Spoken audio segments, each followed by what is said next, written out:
শান্তি। 30/11/2024 প্রাতঃমুরলি। ওম শান্তি। বাপদাদা মধুবন। আজকে বাপদাদা মিলন। সারাদিন আমরা মনের আর মুখের মৌন থেকে অব্যক্ত স্থিতিতে অব্যক্ত বাপদাদা বানাবো। সন্ধ্যে 4:30 5টা থেকে সুরজ ভাইয়ের ক্লাস অ্যাটেনশনপূর্বক শুনব। সময়ের সাথে সাথে বাবা আমাদের ইঙ্গিত দিচ্ছেন তীব্র পুরুষার্থী হওয়ার। তো সারাদিন অ্যাটেনশান, মুখ আর মনের মৌনতা। যত অব্যক্ত থাকবো তত বাবার অব্যক্ত বাপদাদা মিলনে অনুভব করতে পারবো। বাবা পরম ধাম থেকে সন্ধ্যাবেলা আমাদের সাথে মিলন বানাতে আসবে। এই স্থিতিতে, এই আনন্দে সারাদিন আমরা চলব। আচ্ছা, আজকে বাপদাদার অমূল্য মহাবাক্য হচ্ছে, মিষ্টি বাচ্চারা সান সোস ফাদার। মন মতকে ছেড়ে শ্রীমত অনুসারে চলো, তবেই বাবাকে শো করাতে পারবে। আজকের মুরলি থেকে প্রশ্ন হচ্ছে, বাবা কোন বাচ্চাদের রক্ষা অবশ্যই করেন? উত্তরে বাবা বলছেন, যে বাচ্চারা সৎ তাদের রক্ষা অবশ্যই হয়। যদি রক্ষা না হয় তো অন্তরে নিশ্চয়ই কিছু মিথ্যা আছে। পড়াশুনো মিস করা, সংশয়ে আসা মানে ভিতরে কিছু না কিছু মিথ্যা আছে। মায়া তাদেরকে ল্যাং মেরে দেয়। সংশয়ে আসা অর্থাৎ ভেতরে কিছু না কিছু মিথ্যা আছে। আজকের মুরলি থেকে বাবা আরেকটা প্রশ্ন করেছেন, কোন বাচ্চাদের জন্য মায়া হলো চুম্বক? উত্তরে বাবা বলছেন, যে মায়ার সৌন্দর্য দেখে আকৃষ্ট হয়ে যায়। যে মায়ার সৌন্দর্য দেখে আকৃষ্ট হয়ে যায় তাদের জন্য মায়া হলো চুম্বক। যে বাচ্চারা শ্রীমত অনুসারে চলে তারা আকৃষ্ট হবে না। যে বাচ্চারা বাবা শ্রীমত অনুসারে চলে তারা আকৃষ্ট হবে না মায়ার জৌলুসে। ওম শান্তি। আত্মিক পিতা বসে আত্মারূপী বাচ্চাদের বোঝান, এই কথা তো বাচ্চারা নিশ্চয়ই করেছে। আত্মিক পিতা আমাদের অর্থাৎ আত্মারূপী বাচ্চাদের পড়ান, যার জন্য বলা হয়ে থাকে আত্মা ও পরমাত্মা আলাদা রয়েছে বহুকাল। মূল বাতানে কিন্তু আলাদা থাকে না। সেখানে তো সবাই একত্রে থাকে। আলাদা থাকে অর্থাৎ নিশ্চয়ই আত্মারা সেখান থেকে দূরে চলে যায়, এখানে এসে নিজের পার্ট প্লে করে। শতপ্রধান স্টেজ থেকে নেমে নেমে তমপ্রধান হয়, আহ্বান করে, পতিত পাবন এসে আমাদের পবিত্র করো। বাবাও বলেন, আমি প্রতি 5,000 বছর পরে আসি। এই সৃষ্টি চক্রই হলো 5,000 বছরের। আগে তোমরা এই কথা কিছু জানতে না।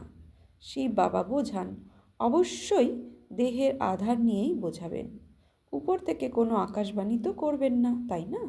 শক্তি বা প্রেরণা ইত্যাদির কোনো ব্যাপার নেই।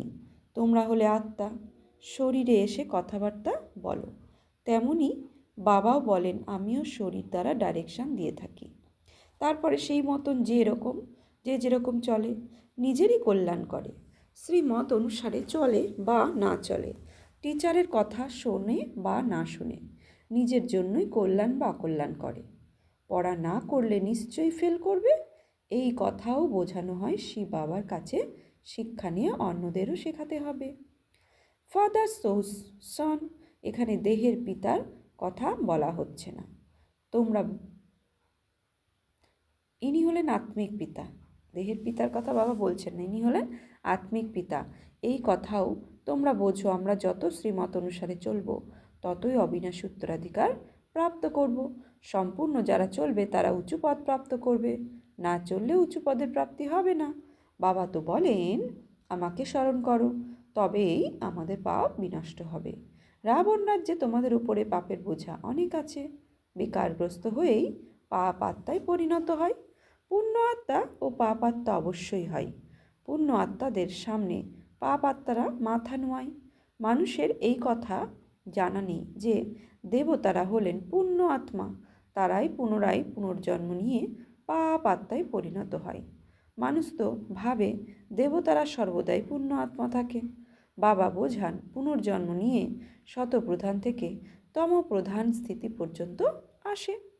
শতপ্রধান থেকে ডিগবাজি খেতে খেতে আমরা তমপ্রধান অর্থাৎ কলিযুগী একদম বেকারি দুনিয়া, সম্পূর্ণ তমপ্রধান। তো সেখানে আসি, যখন সম্পূর্ণ পাপ আত্মায় পরিণত হয় তখন বাবাকে আহ্বান করে থাকে। যখন পুণ্য আত্মা থাকে তখন বাবাকে স্মরণ করা দরকার পড়ে না। অতএব এইসব কথা বাচ্চারা তোমাদের বোঝাতে হবে। সার্ভিস করতে হবে, বাবা তো গিয়ে সবাইকে শোনাবেন না। বাচ্চারা সার্ভিস করার উপযুক্ত হলে বাচ্চাদেরই যাওয়া উচিত। মানুষ তো দিন দিন অসুর হয়ে যাচ্ছে। পরিচয় না থাকার দরুন, নিরাকার মহাজ্যোতি পরমপিতা পরমাত্মার পরিচয় না থাকার দরুন ভুল কথা বলতেও দ্বিধা করে না। মানুষ বলে গীতার ভগবান হলে শ্রীকৃষ্ণ, তোমরা বোঝাও তিনি তো হলেন দেহধারী, তাকে দেবতা বলা হয়, কৃষ্ণকে বাবা বলা হবে না। এরা সবাই তো বাবাকে স্মরণ করে, তাই না? আর তাদের বাবা তো দ্বিতীয় কেউ নেই। এই প্রজাপিতা ব্রহ্মাও বলে নিরাকার বাবাকে শিব বাবা স্মরণ করতে, নিরাকার বাবাকে শিব বাবাকে স্মরণ করতে হবে। ইনি তো হলেন সাকারই পিতা, ব্রহ্মা সাকার দেহধারী, সাকার পিতা। বোঝানো তো হয় অনেক অনেক, পুরোপুরি বোঝানো তো হয় অনেক, অনেকে পুরো না বুঝে উল্টো পথে চলে জঙ্গলে পৌঁছে যায়। বাবা তো পথ বলে দেন স্বর্গে যাওয়ার, ভুল রাস্তায় চলে তারা কি করে জঙ্গলে চলে যায়, তবুও জঙ্গলের দিকে চলে যায়। বাবা বোঝান তোমাদের জঙ্গলের দিকে নিয়ে যাওয়াই রাবণ, তোমরা মায়ের কাছে পরাজিত হও, পথ ভুলে আবার সেই জঙ্গলের কাঁটায় পরিণত হও। তারা স্বর্গে আসবে কিন্তু দেরিতে, তারা স্বর্গে আসবে কিন্তু দেরিতে। এমন বলছে এখানে তোমরা এসেছো স্বর্গে যাওয়ার পুরুষার্থ করতে, ত্রেতাতে স্বর্গ বলা হবে না, 25% কম হয়ে যায় কি না তাকে ফেল ধরে নেওয়া হয়। তোমরা এখানে এসেছো পুরনো দুনিয়া ত্যাগ করে নতুন দুনিয়ায় যেতে, ত্রেতাকে নতুন দুনিয়া বলা হবে না।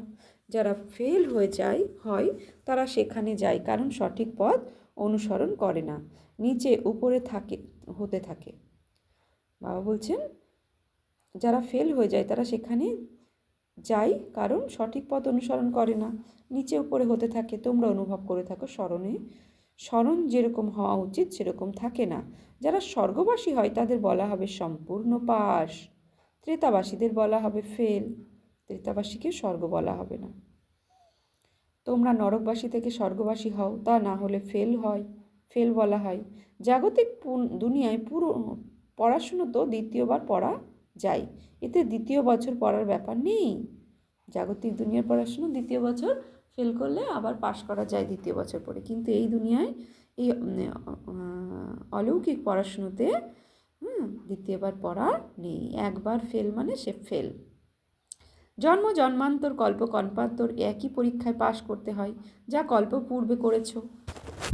এই ড্রামার রহস্যটি ভালোভাবে বোঝা উচিত। অনেকে ভাবে আমরা চলতে পারবো না, বৃদ্ধ মানুষ হাত ধরে চালালে চলবে, নয়তো পড়ে যাবে, কিন্তু ভাগ্যে না থাকলে যতই জোর দাও ফুলে পরিণত করার, কিন্তু ফুল তৈরি হয় না। ধুতরা ফুলও তো ফুল, কাঁচা তো বিঁধে যায়, কাঁটা তো বিঁধে যায়। বাবা কত বোঝান, কাল তোমরা যে শিবের পূজা করতে তিনি আজ তোমাদের পড়াচ্ছেন। সব কথায় পুরুষার্থ করতে করতেই জোর দিয়ে বলা হয়, পুরুষার্থ করতেই জোর দিয়ে বলা হয়। দেখা যায় মায়া ভালো ভালো ফুল স্বরূপ বাচ্চাদের নিচে ফেলে দেয়, হাড় ভেঙে দেয়, ফলে তাদের ট্রেটার বলা হয়। যে এক রাজধানী ছেড়ে অন্যতে চলে যায় তাদের ট্রেটার বলা হয়। বাবাও বলেন আমরা কাছের জন হয়ে মায়ের কাছে ফিরে গেলে, আমার কাছের জন হয়ে মানে বাবার কাছের হয়ে মায়ের কাছে ফিরে গেলে তারা ট্রেটার হয়ে যায়। বাবা রোজ একই মুরলি বলছেন যে ট্রেটার আত্মাদের, কেননা কিছু কিছু আত্মা এখন কি বাবার হওয়ার পরে পুরনো বাবার বাচ্চা হলেও তারা ট্রেটার হয়ে যায়, তাদের মনে সংশয় উঠে আসে, তাই না? তো তারা ঘর ছেড়ে দেয়, বাবার হাত ছেড়ে দেয়, তো বাবা তাদের ট্রেটার বলছে। তাদের চালচলন এমনই হয়ে যায়। এখন বাবা মায়া কবল থেকে মুক্ত করতে এসেছেন। বাচ্চারা বলে মায়া হলো খুব প্রখর, নিজের দিকে টেনে নেয়, মায়া এমন যেন চুম্বক, এই সময় চুম্বকের রূপ ধারণ করে। দুনিয়ায় কত সৌন্দর্য বেড়ে গেছে, আগেকার সময় এই বায়স্কোপ ইত্যাদি কি চল ছিল নাকি? এই সব 100 বছরে আবিষ্কার হয়েছে বায়স্কোপ। বাবা তো হলেন অনুভবী, তাই না? সুতরাং বাচ্চাদের এই ড্রামার গুচ্ছ রহস্য ভালোভাবে বোঝা উচিত। প্রতিটি বিষয় সঠিকভাবে নির্দিষ্ট রয়েছে। 100 বছরে এ যেন স্বর্গে পরিণত হয়েছে। অপজিশনের জন্য তখন বোঝা যায় এবারে স্বর্গের আগমন খুব শীঘ্রই হওয়ার আছে। সায়েন্সও অনেক কাজে লাগে।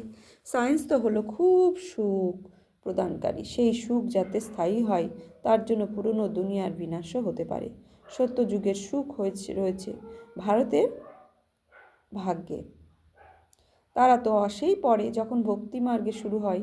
যখন ভারতবাসীর পতন হয় তখন অন্য ধর্মে মানুষ নম্বর অনুসারে আসে। ভারত নিচে নামতে নামতে একবারে পতনে শেষ অধ্যায়ে এসে পড়েছে। পুনরায় উপরে উঠতে হবে।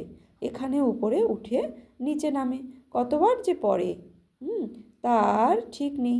কেউ তো স্বীকারই করে না যে বাবা আমাদের পড়ান। ভালো সার্ভিসেবল বাচ্চারা তাদের বাবা মহিমা করেন, তারাও মায়ার বশে বশীভূত হয়ে পড়ে। এমন যেন কুন্তির খেলা। মায়াও এমনভাবে লড়াই করে যে পুরো নিচে ফেলে দেয়। ভবিষ্যতে তোমরা বাচ্চারা সবাই জানতে পারবে মায়া পুরোপুরি শুইয়ে দেয়। তবুও বাবা বলেন, একবার যদি কেউ জ্ঞান শোনে তা স্বর্গে অবশ্যই আসবে, যদিও পদমর্যাদার কিছু প্রাপ্ত হবে না। বাবা বলছেন মায়া স্বর্গে একবার যদি কেউ জ্ঞান শোনে তো স্বর্গে আসবে, যদিও পদ আর মর্যাদা কিছুই প্রাপ্ত হবে না। কল্পপূর্বে যেরকম পুরুষার্থ করতে বাবা বলছেন কল্পপূর্বে যেরকম পুরুষার্থ করেছে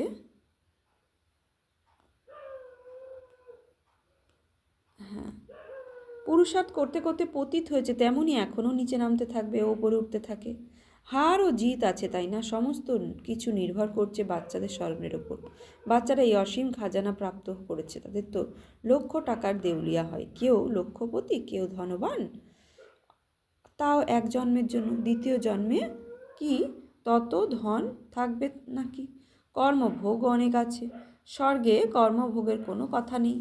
এই সময় তোমরা 21 জন্মের জন্য কতখানি জন্ম জমা করো, তাই না? তো এক জন্মের অন্তিম সময়ের অন্তিম জন্মটুকু আমরা কী করছি? অন্তিম জন্মটুকু বাবার শ্রীমতের আধারে চালালে আমাদের 21 জন্ম, অর্থাৎ সত্যতে 8, ত্রেতাতে 12 আর বর্তমানে এই জন্ম সফল হয়ে যাবে। 21 জন্ম আমাদের ভাগ্য খুলে যাবে। 21 জন্ম জমা করেছি।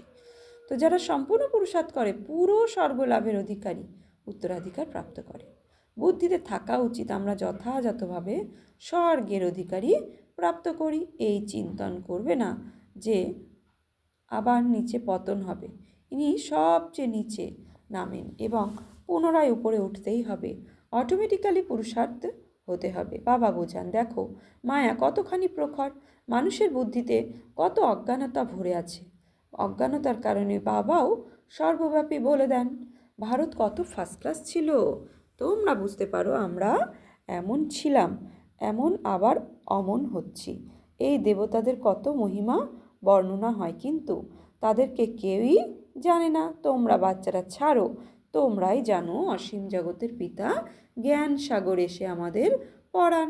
তবুও মায়া অনেককে সংশয় নিয়ে আসে, মিথ্যা কপট ছাড়ে না। তখন বাবা বলেন, নিজেদের প্রকৃত সত্য চার্ট লেখো।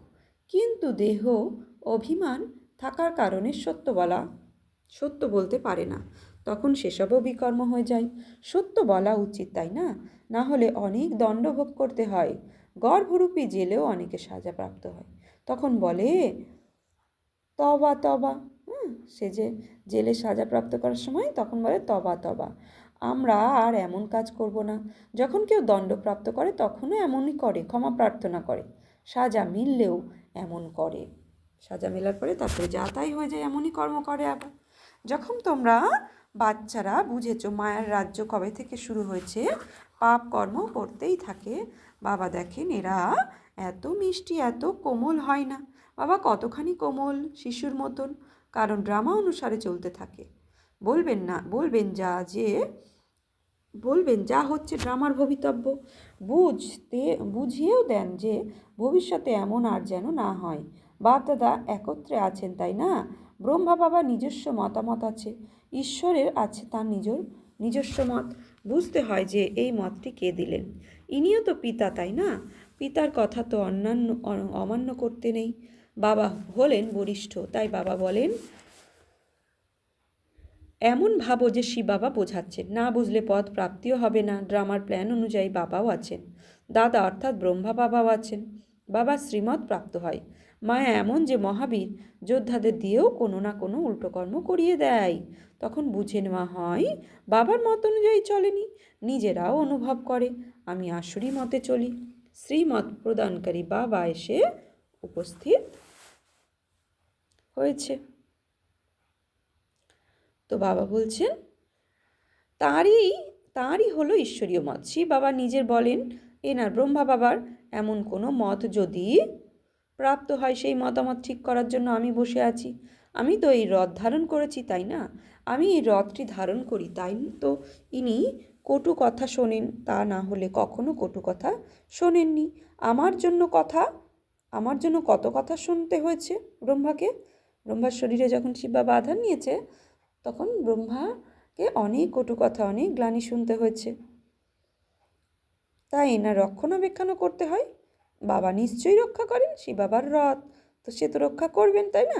যেমনভাবে পিতা সন্তানদের রক্ষা করেন, তাই না? যত সত্যের পথে চলবে ততই রক্ষা হয়। মিথ্যার আশ্রয় নিলে রক্ষা হয় না। বাবা কি বলছেন? আমার জন্য কত কথা শুনতে হয়, তাই এনার রক্ষণাবেক্ষণ করতে হয়। বাবা নিশ্চয়ই রক্ষা করবেন, যেমনভাবে পিতা সন্তানদের রক্ষা করেন। যত সত্যের পথে চলবে ততই রক্ষা হয়, মিথ্যার আশ্রয় নিলে রক্ষা হয় না। তাদের জন্য তো দণ্ড নির্দিষ্ট থাকে। তাই বাবা বোঝান, মায়া তো নাক দিয়ে ধরে, অর্থাৎ সম্পূর্ণ বশ করে শেষ করে দেয়। বাচ্চারা নিজেরা ফিল করে মায়া গ্রাস করে, তখন পড়াশুনো মিস হয়ে যায়। বাবা বলেন, বা পড়াশুনোই অবশ্যই করো। আচ্ছা, কারো কোথায় দোষ আছে? এতে যে যেরকম করবে সে ভবিষ্যতে সেরকমই প্রাপ্ত করবে, কারণ এখন দুনিয়া পরিবর্তন হচ্ছে। মায়া এমন ল্যাং মারে যে সেই খুশি থাকে না। যখন চিৎকার করে বাবা জানি না কি হয়। যুদ্ধের ময়দানে খুব সাবধানে থাকতে হয় যাতে আক্রমণ না করতে পারে। তা সত্ত্বেও যারা খুব বলশালী হয় তারা অন্যদের পরাজিত করে। পরের দিনেও যুদ্ধ রাখা হয়। এই মায়ার লড়াই তো শেষ পর্যন্ত চলতেই থাকে, নিচে উপর হতে থাকে। অনেক বাচ্চারা গীতার সত্য কথা বলে না। সম্মানের ভয় থাকে, না জানি বাবা কি বলবেন। যতখানি সত্যি কথা বলবে না ততক্ষণ এগোতে পারবে না, অন্তর বিঁধবে, তারপরে বৃদ্ধি পাবে। নিজের থেকে কখনোই সত্যি কথা বলবে না। কোথাও দুইজন থাকলে ভাবলে অমুক বলে দিলে আমিও বলবো। মায়া খুব প্রখর, তখন বুঝে নেওয়া হয় তাদের ভাগ্যে উঁচু পদ নেই। তাই তো সার্জেনের কাছে লুকিয়ে রাখলে রোগ নিরাময় হবে না, যত লুকিয়ে রাখবে ততই পতন হবে। ভূত তো সবার ভিতরেই আছে, তাই না? যতক্ষণ কর্মাতীত অবস্থা না হয়েছে ততক্ষণ কুদৃষ্টিও দূর হয় না। সবচেয়ে বড় শত্রু হলো কাম বিকার, অনেকে পতিত হয়। বাবা তো বারবার বোঝান, সেই বাবা ব্যতীত কোনো দেহধারীকে স্মরণ করবে না। অনেকের এমন দৃঢ় নিশ্চয় যে তারা অন্য কারোর কথা স্মরণে আসে না। পতিব্রতা স্ত্রী যেমন হয়, তাদের কুবুদ্ধি হয় না। তারা এক পতির প্রতি মন বুদ্ধি সঁপে দেয়, অন্য কারোর প্রতি তাদের বৃত্তি যায় না, বুদ্ধি যায় না। মিষ্টি মিষ্টি হারানিধি বাচ্চাদের প্রতি মাত পিতা বাপদাদার স্মরণে স্নেহ সুমন আর সুপ্রভাত। আত্মাদের পিতা তার আত্মারূপী বাচ্চাদের জানাচ্ছে নমস্কার, সুপ্রভাত, ধন্যবাদ। আমরা আত্মারূপী বাচ্চারা আত্মারূপী বাচ্চাদেরকে বাপদাদাকে জানাচ্ছি নমস্কার, সুপ্রভাত, ধন্যবাদ। ধারণার জন্য মুখ্য সার।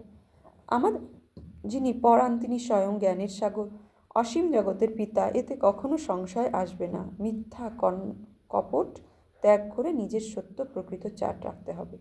দেহ অভিমানে এসে কখনো বিশ্বাসঘাতক হবে না। 2, ড্রামার কথা বুঝিয়ে রেখে বাবার মতন খুব খুব নম্র হয়ে থাকতে হবে। নিজের অহংকার দেখাবে না। নিজের মতামত ত্যাগ করে এক বাবার শ্রেষ্ঠ মত অনুসারে চলতে হবে। বরদান, এক বাবার লাভে লাভলীন হয়ে গন্তব্যে পৌঁছানো সর্বদা আকর্ষণ মুক্ত ভব। এক বাবার লাভে লাভলীন হয়ে গন্তব্যে পৌঁছানো সর্ব আকর্ষণ মুক্ত ভব। বাপদাদা বাচ্চাদেরকে নিজের স্নেহ আর সহযোগের গদিতে বসিয়ে গন্তব্যে নিয়ে যাচ্ছেন। এই পথ পরিশ্রমের নয়, কিন্তু যখনই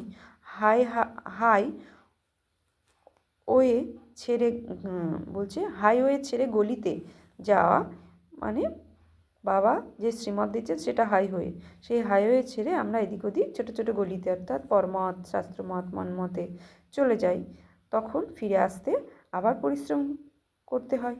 পরিশ্রম করা থেকে বাঁচার সাধন হলো একের প্রেমে মগ্ন থাকা। এক বাবার লাভে লীন হয়ে প্রত্যেক কাজ করো, তাহলেই আর কিছুই দেখতে পারবে না, সকল আবর্জনা থেকে মুক্ত হয়ে যাবে। স্লোগান, নিজের